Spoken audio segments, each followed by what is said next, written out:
Hi, everybody. This is Lauren Baker with Search Engine Journal. Welcome to today's live broadcast of the Search Engine Journal show. With me, I have Dr. Pete Meyers from Moz. Dr. Pete, how's it going? Good. Yeah, he has the last name. Yes, he does. Doing well. Thanks for having me. Filled me in beforehand. No, it's a treat. It's a treat. So just, give people a moment to shuffle in and things like that. First of all, first question I have for you today, Dr. Pete, is how does one become a doctor of SEO? Because I've never met a doctor of SEO before. I don't think that's an official thing. So I am a experimental psychologist by training, and I went to work for a startup, internet startup in '97 when I finished, and that was pretty much a guy in a giant abandoned warehouse, and a ASP, ISP, all the things we thought we could be all at the same time back then. And 8 years later, I was VP of the company and had gotten a crash course in the dot-com boom and bust, and went to work for myself. And yeah, it kind of just, I've never been big on pushing title, but for some reason, some customers just started to call me Dr. Pete. And when I got into working for myself, it kind of stuck. And I have kind of there are 87 million people with the last name of Meyers. So turned out to be a good personal branding accident. It's a way to stick out. Yeah, there's not too many people with my name. There's a few that. Yeah, you got a little more. Yeah, a little more uniqueness there. I've emailed a couple of them to tell you the truth, but they didn't email me back. I'm like, hey, how's it going? We have the same weird name. No response. I once had someone call me to ask if I knew how to get in touch with Pete Meyers from the Chicago Bulls, former player, and yeah, just out of the blue. It's like, yeah, we all know each other. No. Your emails might have a better chance of getting through. Right. Yeah. I guess it didn't work out for them. So you got started as, and I'm sorry, that was, did you say experimental? What form? Yeah, I'm a research psychologist by training. And I was a double major with computer science. So I was a coder since about age 10 or so, color computer 2, Radio Shack days. Nice. And then, yeah, just kind of the internet kind of came out of nowhere when I was in grad school and decided to see what that was all about. So. And you're at Moz now. How long have you been at Moz? It's a weird question, more complicated than it seems, because I've been full-time for just over 5 years, but I was a contractor. They were a customer of mine before that. So it's been 10 years or so that I've worked for Moz. Great. And I 15 since I joined the community. I remember first meeting you or hearing about you through Aaron Wall. And some maybe SEO book at the time or something like that. So remember, you've been around for a while. Jordy's BBC. I'm trying to remember what that was called. They're kind of like, what's that? Jordy's PPC blog. It was kind of tied to Aaron at the time because when I was contracting, I was doing more paid. Nice. So yeah, that's been a while. What got you more so into SEO if you were doing more paid contracting early on? Truthfully, paid is really stressful. I guess. Really? For me, I mean, there's a lot of it.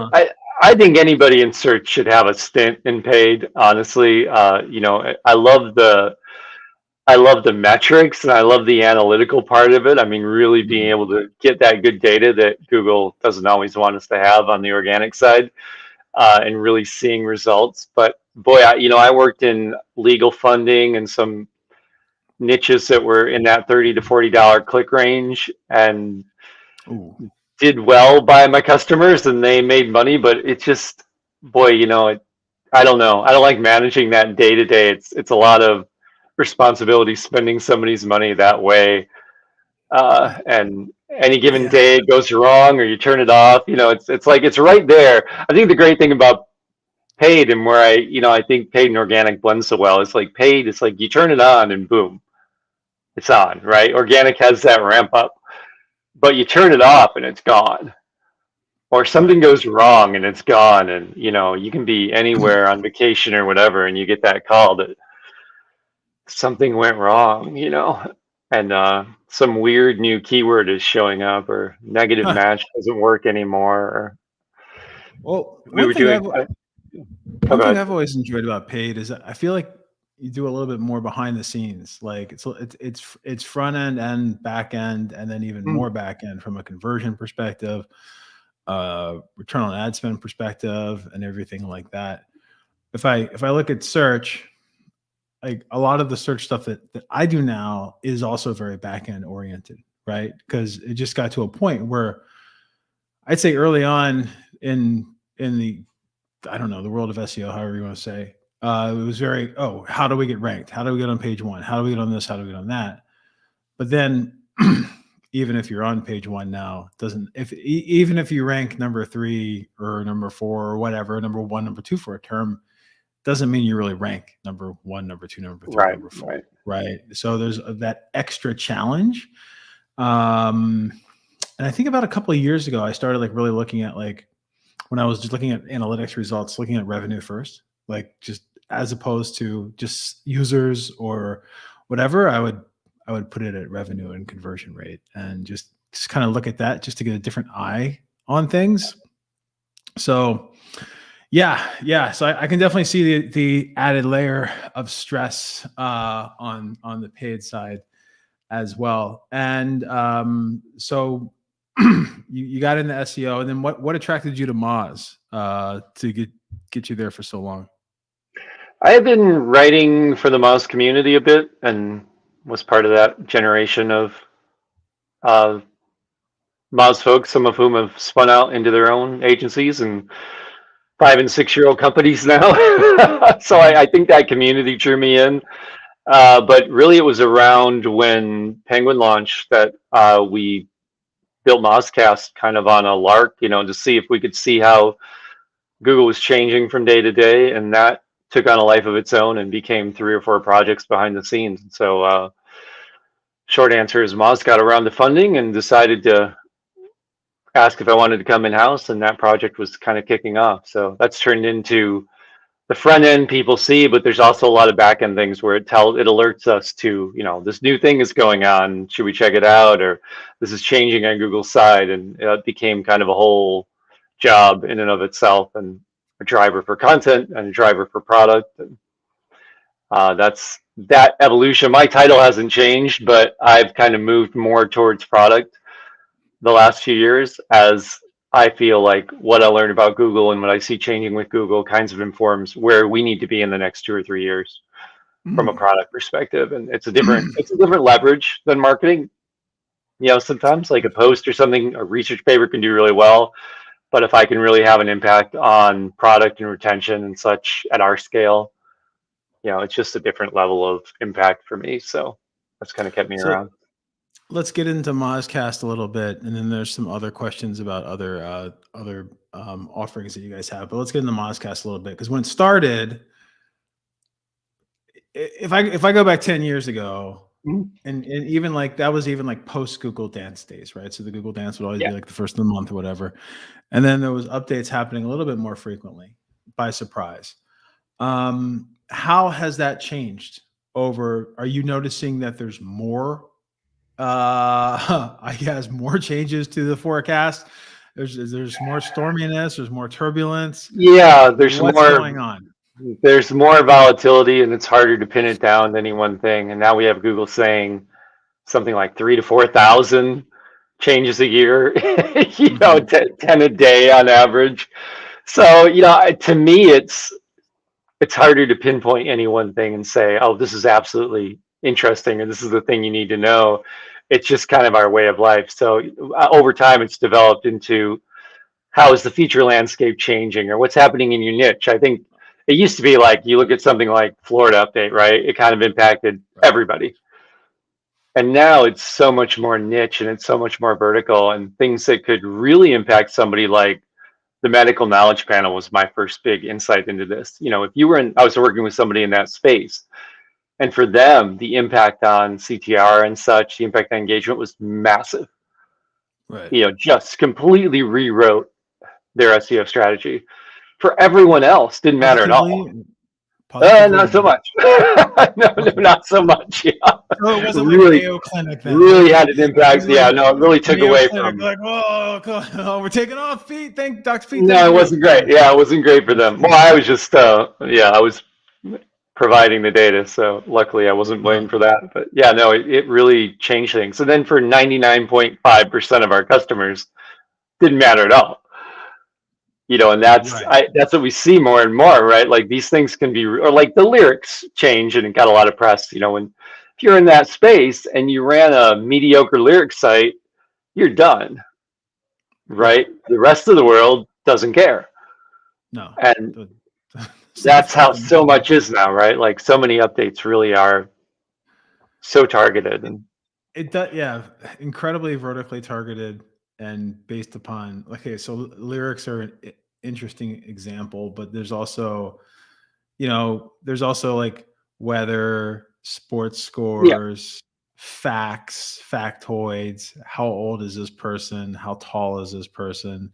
Like the net worth sites that are all out there when you try doing one of those queries or something like that as well. It used to be a bunch of like date and time sites. If it was like, when is Mother's Day this year? There were whole sites that's how they did, right? And I'm sure that was their whole bread and butter. Yeah. And the next day you wake up, it's in the knowledge graph. You're just, that's it. I mean, you right or wrong, that's the end. You're not doing that anymore.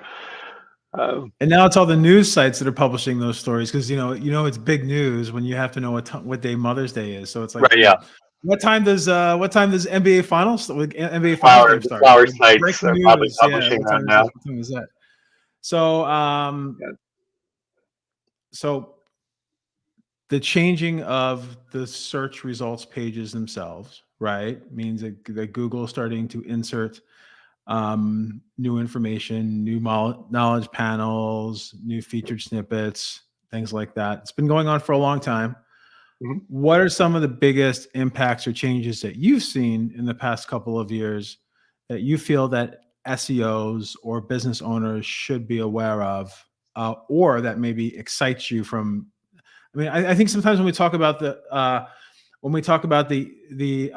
inserts and snippets and stuff like that, it's typically like a negative. Oh, Google took this away. Google took that away. Mm-hmm. But what are some of the ones that you think are also positively impacting different site owners out there in any ways? And what are some things that SEOs should be aware of or keep an eye out for that you've noticed? It's hard. This is a topic in and of itself that there's my perspective as someone who does this for a living, follows what Google does, and that kind of nerd factor of just waking up and exploring versus how I feel about it as an SEO versus how I feel about it as a searcher. And sometimes those three personalities are completely different, right? Like, wow, this is exciting. Oh, that sucks for SEO. Oh, I really like that on my phone. Can all be in the same 5 minutes, right? So it's funny, an example for me, and I'm not in local SEO, is the local pack, where it's really hard as a marketer because more and more Google is driving you to those local panels and those map results, right? It's really harder and harder to get to a local website. Right. And yet as a searcher, when I'm in my car, I don't want that local website with 9 pictures of the owner's dog and a PDF of the menu. Like I want to know when they open. Yeah. And so, it's like I really feel for the marketers who have lost that kind of tracking ability and such. And yet, if you're a local restaurant, like you want people in the door, you want people to call you, you want people to know when you open. And I think that can be, it's hard for us, but it's good for businesses in some cases. And at the same time, should Google be able to control that? I don't know, but often it's okay. So I think there's a part of SEO where we kind of have to figure out what to let go of and what to be upset about, knowing that it probably won't change no matter how upset we are. So, well, you bring up a good point. You bring up a really good point, like on the business side, right? Because you're right. Like, I don't want to go to a restaurant website to figure out how to make a reservation. What I want to do is I want to hit the reserve a table button right there in the local results, which takes me over to Open Table or Resi or whatever is being utilized, right? And then make that that KPI, right? Then make that reservation, and then hopefully that person shows up. And if that person shows up, then there's your return, right? There's what used to be your trackable, someone visiting the site, or someone calling, whatever you're setting up as a KPI. So it kind of takes that a couple steps away from what people are used to, but at the end of the day, you're still getting the goal that's intended, right? So it's just not necessarily. And when this hit me, is I work with a lot of clients in the beauty school space, and we started seeing, I mean, this was years ago, we started seeing a decline in clicks to the site. And I'm like, well, that's because the local pack just went above your #1 listing. You're still there, but if someone's on their phone, they're not going to click to your site. They're going to call you or look for directions or whatever. So how does this impact? My question to them was, how does this impact your phone team, right? Like, are they getting more call? Oh yeah. Their phone's ringing off the hook, but we're not getting the traffic we're getting. Well, you're getting leads. What was the goal of the traffic? And like letting go of that vanity. I mean, it's hard for us because that's our bread and butter, is producing that traffic. But what was that end goal? Well, it's to get those people in the door or get them to order takeout or what have you. But it wasn't visits to page 9 of the site. And then there's hybrid models, which are not, so Google Merchant Center, right? Google Shopping. Mm-hmm. It's not only a hybrid of paid and organic, because you have to run the paid campaign, I believe, to get the organic results, or at least the free clicks. But then it's also running off of your feed. And then at the same time, you have to go into Google Merchant Center to get that data. And at the same time, it does add a layer of shopping and sorting and everything else before someone goes to your website, right? Right. So, how do you feel that SEOs need to learn how to work within Google and the ecosystem that Google is going into, or stay in the comfort zone of trying to get that traffic through like long tail queries that don't have those I think feature snippets and everything else? I think we have to be honest, and this is a good paid organic distinction. There are queries that if you're trying to compete, like wedding dresses, you got to pay, right? I mean, these are paid queries, and that's just it's no longer. This happened about when Google switched to the 4 ads on top and took the ads away from the right hand column. Yeah. Something a lot of people didn't see was that they didn't just put 4 ads anywhere they could, or 3. Did we go to? No, we went to 4. They put them on very select, highly commercial queries, and they started to remove ads from other queries because they really started to differentiate and say, this is a commercial result. And so, I do think sometimes we as SEOs have to go, look, it's more appropriate for us to target something mid-funnel or higher in the funnel here to do what we do best. Because if we're trying to tell customers they should be competing on content for this heavily commercial query, it's just that's not money well spent. And, one trend, I'm going to talk about this at Mozcast this year. One trend I've seen that's really interesting to me, we've all seen these new features like the product listing, not the product listing, but the product research, best laptops, and they have the little carousel, or at the bottom, things like color selections, product types, those little, what I'm seeing more and more of is those are part of a trend to push people down Google from broad informational queries to something more commercially actionable, something lower in the funnel. Because if I type in, let's say, laptops, who knows where I'm at, right? I probably know what a laptop is, but am I just thinking about purchasing? Am I trying to repair one? Do I want to know what's out there? Get me to Dell laptops, and I'm farther down the funnel. Get me to, ThinkPad, whatever, right, or a certain model number, whatever it is. I've got an X1 Carbon. If I'm typing in Lenovo X1 Carbon and a memory amount, I'm down there. And so what's interesting to me is these features that kind of seem isolated, Google is trying to drive you from, refrigerator to refrigerator, freezer, side by side in Chrome, to the point where the ads are going to be more effective and they're going to get higher engagement, you know. The ads would be more effective, and you would think whatever is ranking organically would also be more targeted towards the intent of the user at the end of the day, if they can recognize that they're not ads, right? Yeah. So, and so I think you have to, Google is taking that journey, and you can say, well, they're trying to drive people to ads, and yeah, sure, they are. that's what they do. However you feel about that, that's what they're doing. But there's an intentionality there that I think is important for us. Like, what are we serving at the top of the funnel versus the middle of the funnel versus the bottom of the funnel? Those are not all one strategy anymore, right? And you can have broad informational content that's somewhat commercial in the sense of, you know, I've seen grocery store like Whole Foods, they used to rank well for some terms around cheese trays, because it'd be something like, how do I make a cheese tray for a party, or what's in a fancy cheese tray? Well, that's informational, right? That's something where you can write an article, but you're probably not just wondering that sitting around your house thinking, oh, cheese trays. You're planning a party, right? And so you're going to go from that to, where do I go buy the cheese? You know, and so I think our ability to see that journey is really important. You know, I agree. It feels like it's going more in that direction. I do see some crazy results out there, especially within like the world of the automobile space and used cars, and like the inability to actually find a dealer near me just by searching on Google for a car I want to buy, things like that, right?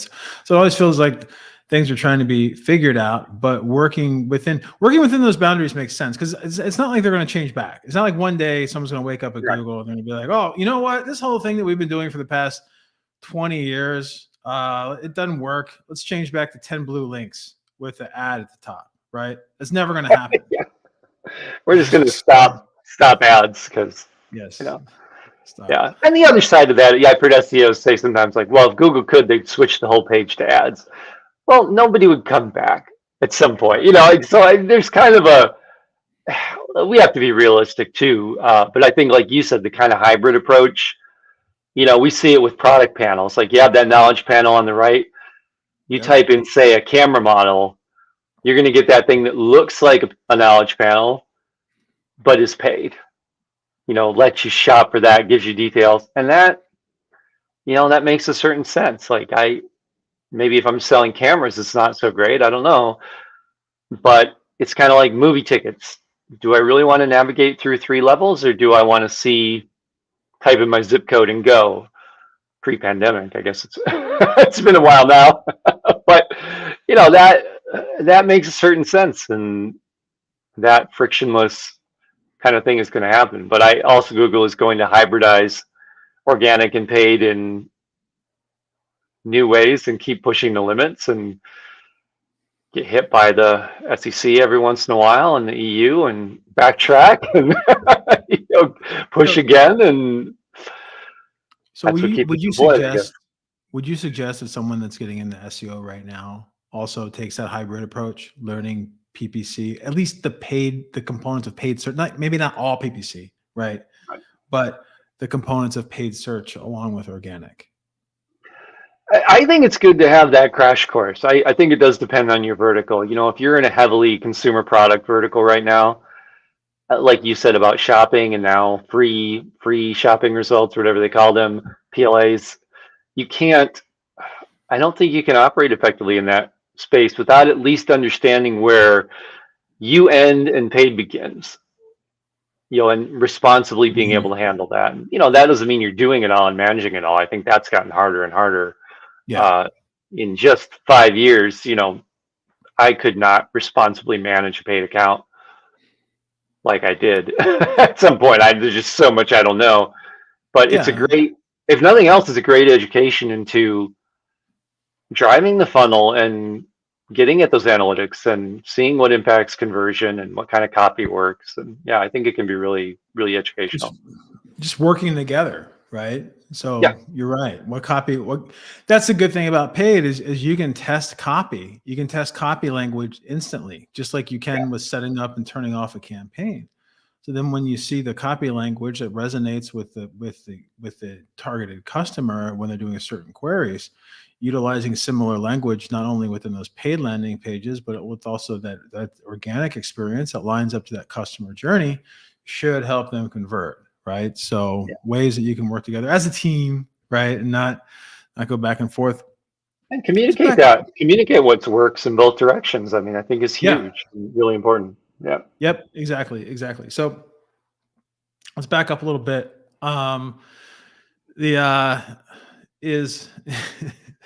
Forgive me, is domain authority a Google metric or a Moz metric? It is a Moz metric, not a Google metric. Not a Google metric. It is our attempt to measure the untapped potential of a domain, especially for new pages. The way we like to say it, which we are surfacing in some of our new competitive analysis, is it's really a way of benchmarking where you're at and where you can compete, and giving you a realistic view of that. So if you're a DA40 site, is that a hard truth that you should cling to, or you should be trying to manipulate and get to a 45? No, you should not be buying links or whatever to bump that up. But it tells you what your realistic competitive landscape is, and what your potential is, and what the potential of a new page is. And so we hear Google say things like, well, DA doesn't exist in the sense of a domain having authority. It's page based, but pages all coalesce into a domain, and are interlinked. And so essentially what we're saying is, well, a new page on the New York Times homepage is not the same as a new page on my personal blog. And so we're trying to measure that potential. We do not want people using domain authority to decide what to buy or to sell DA 50, 60, 70 links or anything like that. And Google does not factor it into ranking whatsoever. And we say this about 50 times a year, but it always should be said again. I know. And it's interesting because I'll have people bring it up that are on watching now or in emails or whatever. And then I'll also have C-suite bring it up as well. Oh, this is great, but what's the DA? Right. Where did you guys hear about that? Oh, what's the DA and what's the speed? What's the speed score? What's the speed? There you go. Yeah. So, what is factored into DA? Because a lot of the time I do hear it associated with links. Oh, we need to get higher, almost like page used to be early on. Like, is it a? It's a little more complicated than that, but what else is part? You can view it as the aggregate link strength, the aggregate link equity. I will not say link juice. we gave up that one, right? Yeah, it is a measure of link equity for the most part. There's a machine learning aspect, but. And are there certain ways to define authority within that formula? Other than, say, the age of the site and the inbound links of the site, do you guys implement anything from like a transparency component of the who's writing the material or anything along those lines? No, way too granular to be. The most recent iteration, the one thing that it does factor in, or that we've tried to factor in, it's getting harder to get some of this data, is links that generate traffic. Yeah, which is trying to drive out link manipulation to some degree. But there are manipulative things that work, unfortunately, that we're always fighting. And honestly, like, why are you manipulating a Moz metric? It's kind of dumb. I don't, Well, Alexa's going like Google, right or wrong. I get why you manipulate Google, but yeah, if you're manipulating DA just to sell crappy links, I don't have your back on that one. Early on in the days of Search Engine Journal, I wrote a piece about like how people manipulate Alexa scores, right? Oh yeah, right. It was like one of the like most popular pieces forever, just because people just will search for how to manipulate my Alexa rank. And that's going. Oh, so Alexa rank is going goodbye, I guess, soon. Page rank and domain authority and page authority are sticking around. What's the difference between domain authority and page authority? So domain authority is just aggregate across the whole across the whole domain. So it is an interaction of the pages. I'd say the thing I'd push it back against is, I've had Google talk to me personally and publicly and say, we don't do that. We don't look at across the whole domain. And my argument would basically be a domain is a construct of all the pages, right? A domain has, Google is answering something I just said, of course, unhelpfully. Yeah, the domain is the emergent property of all these interlinked pages. And so looking at it that way, I think can be very useful. We factor that into True Competitor now, basically saying like, hey, if you're Mon Pa flower shop, you're not trying to rank with 1-800-Flowers or Amazon. Like, we're trying to help you understand where you fit into the ecosystem. Right. But that exact number, don't get hung up on. And we're not saying that this is something Google measures and uses and rewards you on in any way. It's a way of benchmarking where you're at and how new content could perform. Because new content doesn't have page authority, right? Or page rank. If you haven't created something, it's a sense of saying, hey, if you build something new, what kind of shot do you have to rank it? Here's a question. If a brand, speaking of like the 1-800-Flowers of the world and things like that, if a brand is typically searched for more, do you see that brand also increasing its visibility for unbranded as well? So we've been playing with a notion of brand authority, and I know some people have like a hemorrhage when they just hear that, when they hear that phrase. But what is interesting is if you kind of look at well-known offline brands, like for our sites like ours, Moz and Search Engine Journal and Search Engine Land and Ahrefs and our domain tend to have pretty high domain authority because we're all producing content. We're all working in Google's ecosystem. Right. And we actually tend to have higher authority and page rank than, say, big insurance companies like State Farm and Allstate. Now, that doesn't really make sense from a national brand standpoint, right? Like, way more people have heard of State Farm and Allstate than have heard of us, no doubt. Right.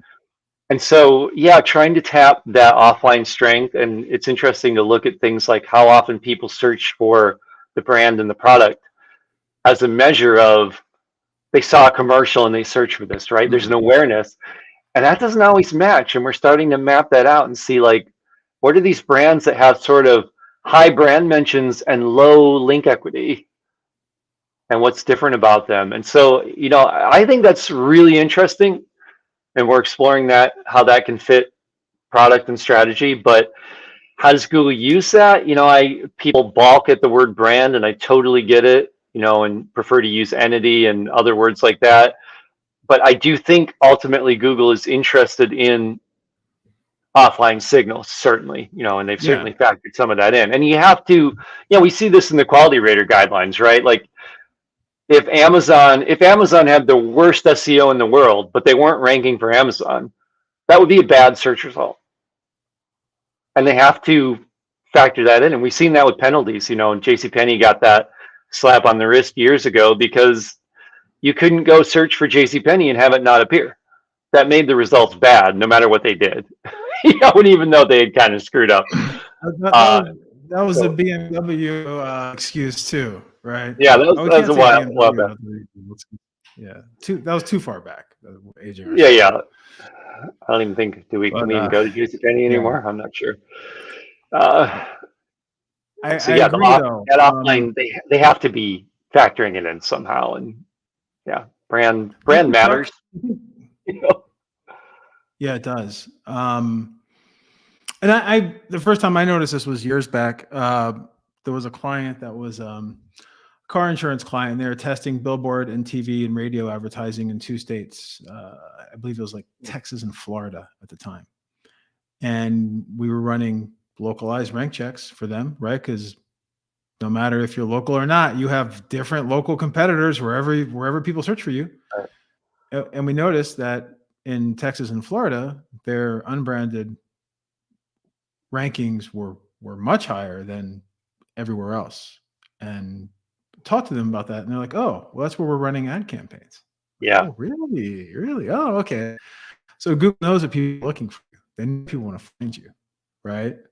Yeah. A little bit of maybe people even scrolling down a little bit farther to find you deeper in the results because they kind of remember the commercial, but they don't necessarily remember, or maybe so. Yeah, it drives the conspiracies around things like, oh, is paid advertising, driving organic. But we saw it with a client who did a lot of local TV spots, and they were certainly spending a good chunk on paid. But if they'd run a local TV ad, sometimes rankings moved, or sometimes click-through rate moved, because it is causing some behavioral change in search. And I'm not going to say Google uses CTR or Google uses bounce rate or anything like that, but it's driving a change in some way. The most interesting thing to me to this example is the massive changes Google seems to have made after the start of the pandemic, because suddenly the machine learning component, my theory, searcher behavior changed overnight, right? We just started looking for different things. And I don't think the machine learning aspect of the algorithm could handle that massive of a change in behavior. And we saw a number of algorithm updates pretty quickly. It's hard to separate that from the changes in what happened. But there is more volatility in SERPs during that period of the early pandemic than we've probably seen with any update in terms of prolonged volatility, because the whole world changed, right? Our entire behavior, suddenly we're spending like 10 hours a week looking for toilet paper. Like just everything we did changed overnight, right? And so it's like, I've never seen something that disrupted Google more than the early pandemic. No algorithm change in history has impacted it. And so that behavioral component, it's there somewhere. I'm not going to say what factors they use, but it's in there. It changes the machine somehow. And it adapts, right? Because local adapted really quickly as well. Because suddenly buy online, pickup in store became either buy online, pickup in store, or buy online, pickup curbside, or curbside this or curbside that. So all those local attributes, right? Do they spray things down? Do they do this? That's your suddenly a ton of things was out of stock. Things were out of stock, and they had to change. People had to change how they listed that stuff. And curbside pickup, instantly. And sometimes it's really overt, right? Like Google added that option. That's a really clear thing that they did. And I think some of it's a little more black box, that massive kind of shift in behavior starts to change what the machine's doing. And sometimes Google has to come in and go, oh, wait, that was too much too fast. And I think we saw some of that. Oh, go ahead. Sorry. If someone's starting a new business or growing their business, or maybe they've had a let's just say a local business, right? Because we've talked a lot about local. They haven't done previously, and maybe they're doing some local TV ads or local radio or CTV or whatever, or maybe they're just running some paid ads. What are some often overlooked components of SEO, whether it's on-site or within Google Business Profiles, that you would suggest should not be overlooked? What are some of the most important steps from a local SEO perspective that you would say someone should make sure that they take care of immediately, that maybe the competition may not be? I think it's kind of boring stuff for the most part. One is, as we talked about before, you do have to make sure that data in Google is there, and you can't play this game of like, well, we don't want to give Google our data because we want to drive people to our site. No, unfortunately, you're going to shoot yourself in the foot. You have to update that listing. You have to make sure that's accurate. You have to probably give them as much as you can, and that might mean photos and posts and experimenting with a little bit of that and not being afraid to see how that moves the numbers. I also think in local, consistency is so important. Yeah.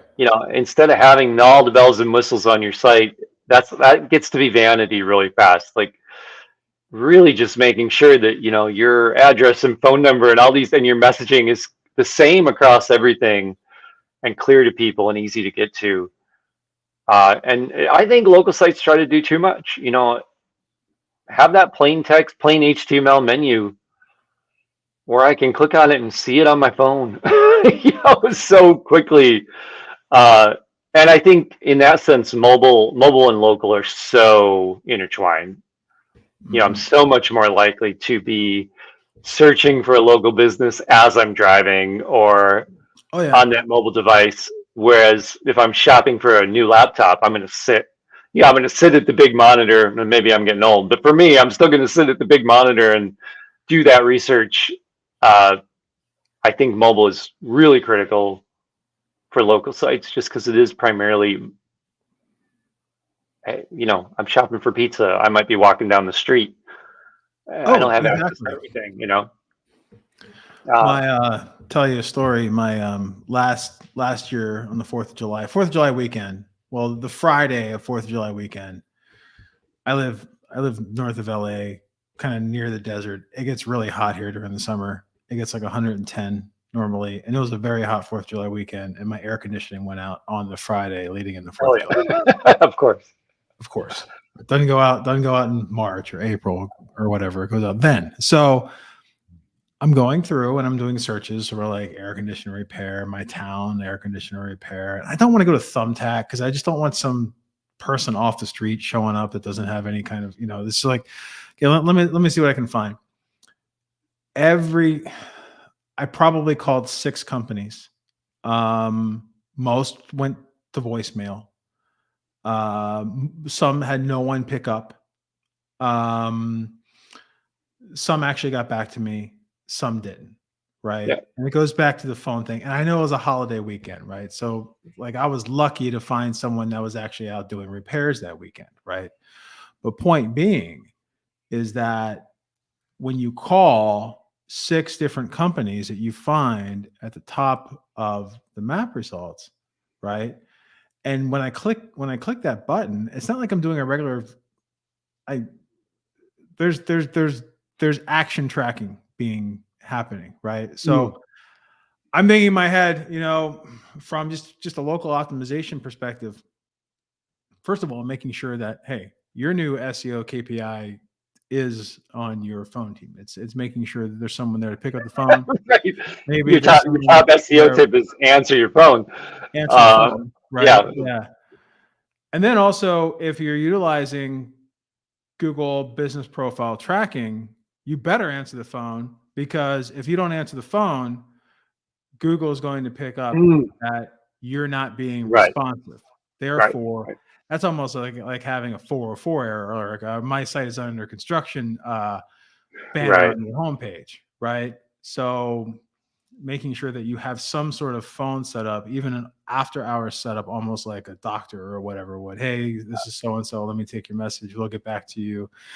Almost worth it, just because of and I know people don't like to use the phone very much, like quote unquote Zen. Yeah, I'm not. I don't, but yeah, still. If you get your air conditioning fixed or whatever, or if you're making these calls, right? And most accounts that I work on, people aren't really using local messenger that much. They're just every once in a while. But yeah, I would definitely. But that's a really interesting point about the feedback loop, right? Now it's not just about you answering the phone to get the business, but if that's tied to Google somehow and they're tracking that and you're unresponsive, now it's going to bleed over into how often you show up.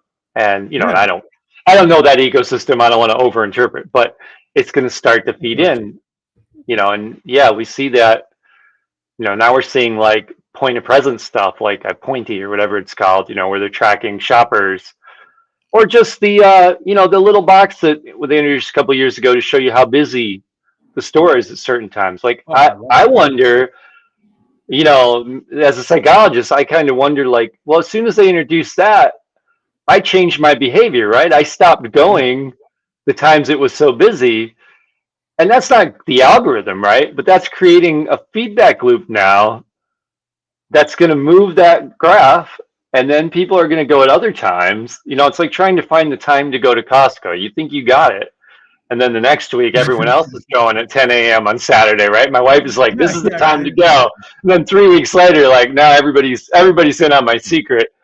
And I wonder, that was like driving. We were talking about like Google Maps. When Google Maps starts to suggest that route change because there's construction, and everybody else has Google Maps and they also get the route change, when am I going to be better off being on the other route? Like it's these feedback loops are really interesting. Yeah. Everyone. Yeah. Oh, yeah, you're right. You're right. That happens to me actually all the time. Let's go this way, and then let's go back. Let's go this way. Let's go back. It's but insane. It is funny. Like, what's the best thing you can do for local SEO is like, answer your damn phone. Show up and give a quote. Also, okay. So speaking of feedback loops and how Google has changed behavior, for me, I always bring up, featured snippets as changing the way that people write for the web, right? Suddenly Google's like, hey, you should write this way. And what happens? Everyone starts writing the way that Google wants you to write so it can better figure out. Hopefully you get that position 0 rank, but it's actually so you can better figure out like what's on your site, make it more readable, easier for the AI to understand, anything like that. What are some other changes that Google's made that you feel that's really changed either webmaster behavior or user behavior? I think it's going to be interesting to track because it's only been a few months, but the title tag rewrites have certainly got a lot of people's attention. The way Google is looking at some things and just saying, no, that that isn't relevant or that isn't accurate, and they're picking something else on the page. A couple things that are interesting to me about that. Someone said the other day, and I think it was a good point. In some cases, Google is saying that title, we're just not going to use it at all. And we're going to go to an H1 or something else on the page. And so it really makes that sense of your site structure even more important because you want that fallback plan to be good, right? You want that H1 or H2 or that content to accurately reflect the page and not be too marketing heavy or too clever. Because Google's going to possibly take that and run with it instead of whatever you put. But it does create that feedback loop of, okay, why is sometimes I think it's good. It's just like the local pack. Sometimes if you put home on all your pages and Google rewrites it, well, they're doing you a favor, right? If you copy and paste your meta keywords, 1,000 of them into your title tag and Google says no, they're probably doing you a favor. That's okay. But it causes us to adapt. Like if we're using too much language or we're using too much of our site structure, now we're going to change our behavior and they're going to change how things work. And, we're going to have to keep adapting to that. But it does get us into a good pattern of what is driving engagement. People have short attention spans on the web. And I think we overthink like, oh, I got to get all my keywords. I got to get all my product category and my name and my brand and all this stuff into the title. And then as searchers, we go on and we literally look at a search in like 3 seconds, read 3 words of each title and make an impulsive decision, right? And as SEOs, we're like, oh, they're reading all my stuff. It's so important. And, you and I run a search, we're like, that one, I like that one's about medium long. I like that title has a lot of Z's in it. Whatever stupid thing we do as people. I think it's good for us to let go of some of that. And well, I've always been a fan of having title tags stick out, right? Like if everyone's using, I don't know, everyone saying 1,000 milligrams instead of 1 gram, or using this or that, or little symbols and stuff, just to try to get someone to stop. Someone used it on a call a couple of weeks ago. The thumb stop.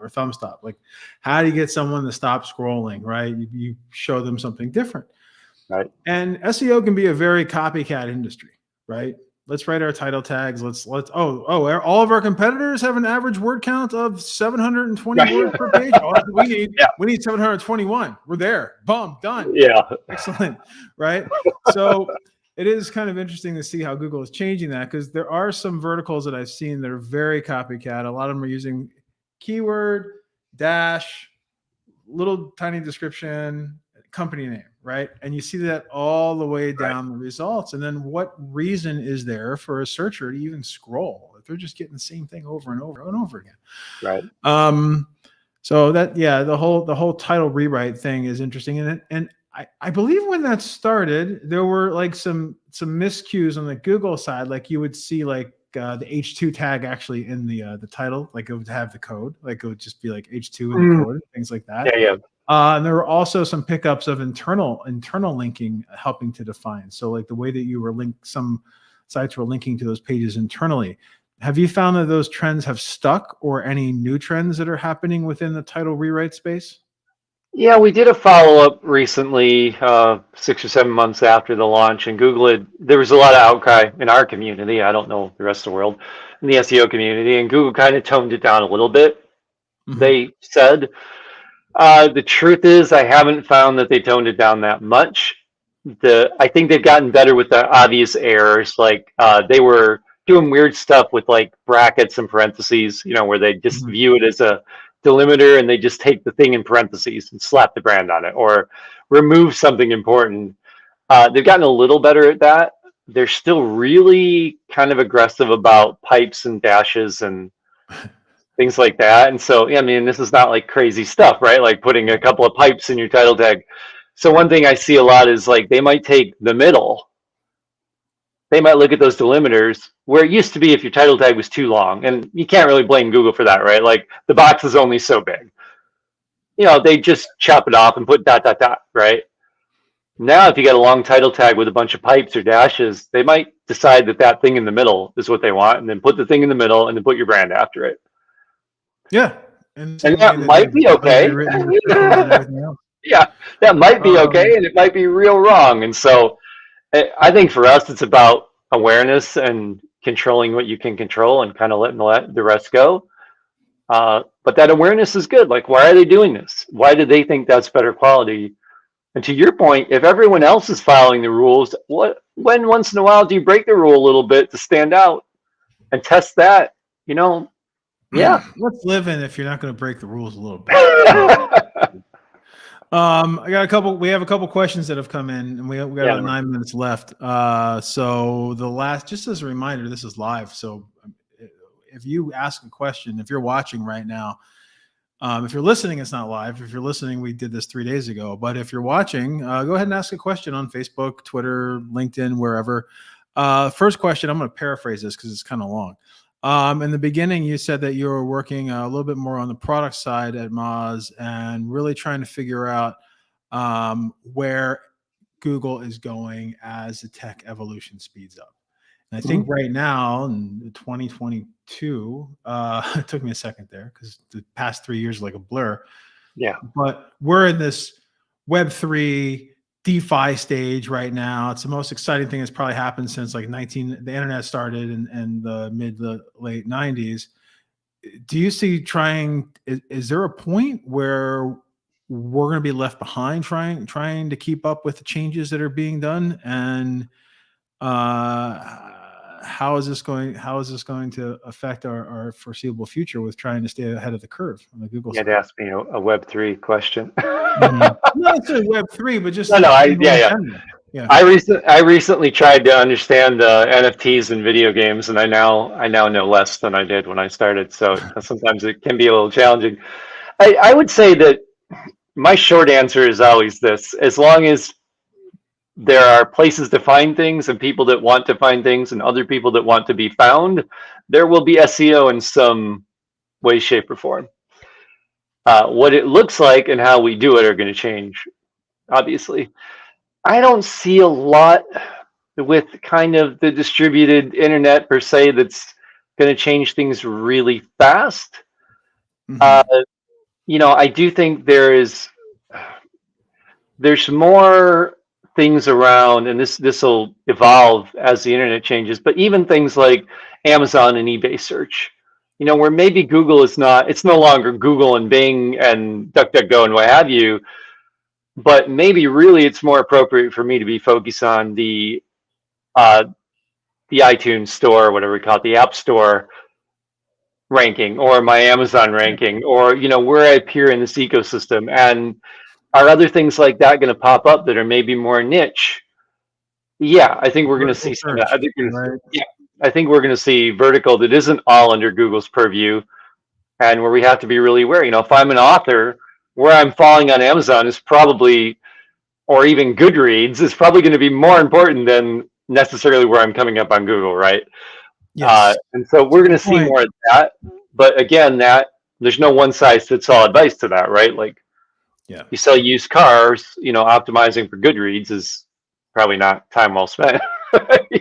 So I have a couple of PPC campaigns right now. We're not even optimizing for Google or Bing or whatever. It's within Wayfair. nice, yeah, or Etsy or yeah, exactly. It's like running a PPC campaign within the Shopify app marketplace, right?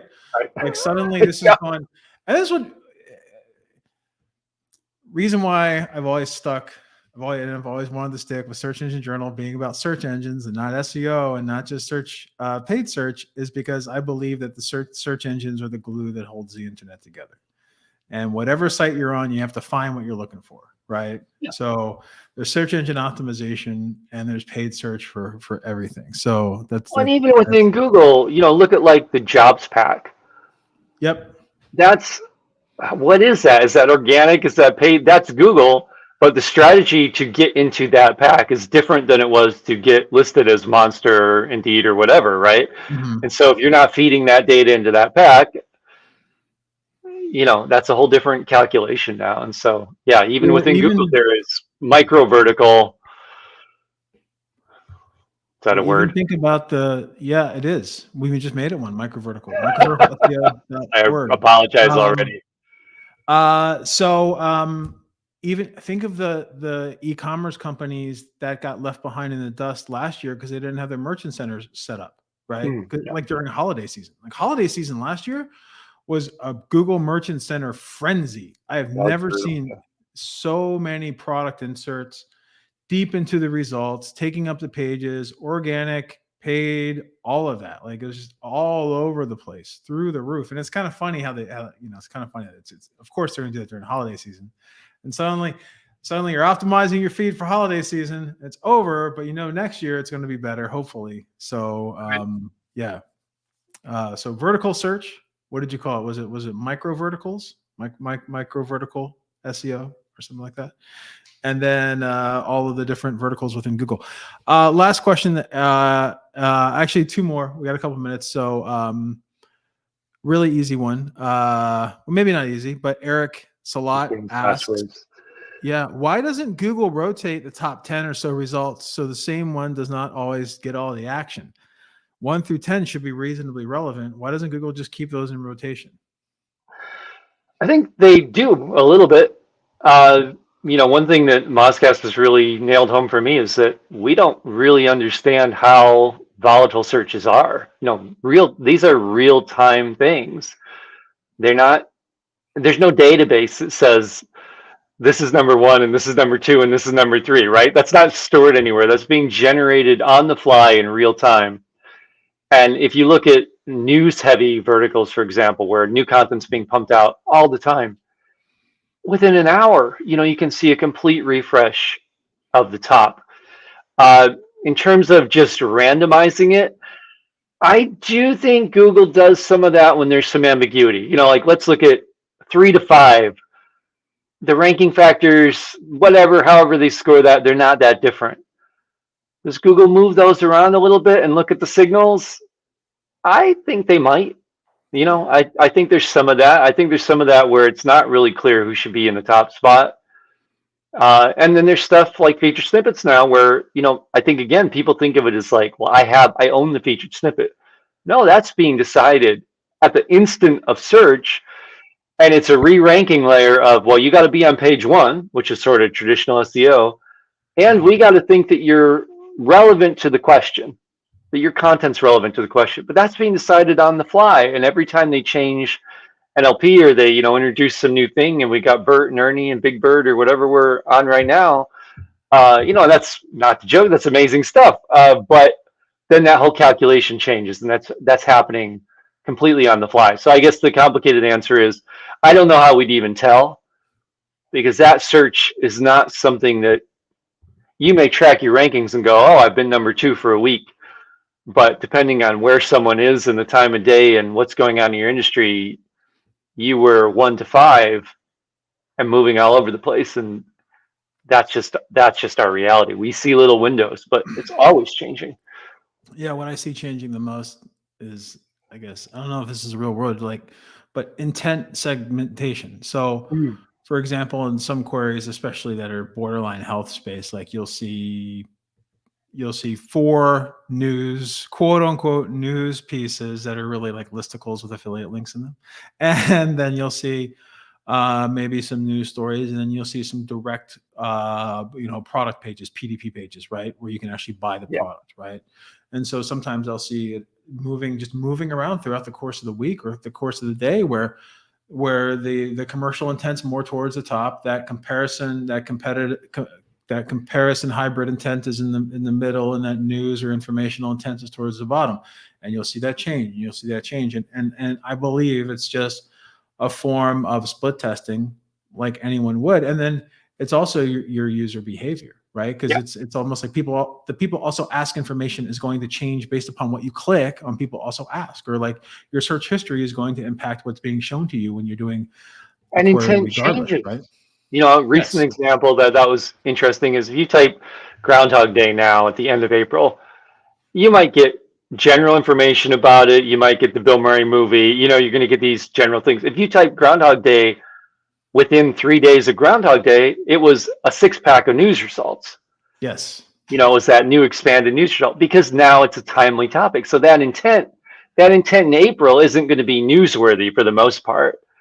Right. Or hurricanes, if you type hurricane outside of hurricane season, it's going to give you general weather info. If there's a major hurricane, that major hurricane is going to take over that broad head term, right? That quote unquote head term isn't a head term anymore. And so that I don't think we understand how much those things change. And it isn't just Google flipping switches. It is the world changing and our intent changing from day to day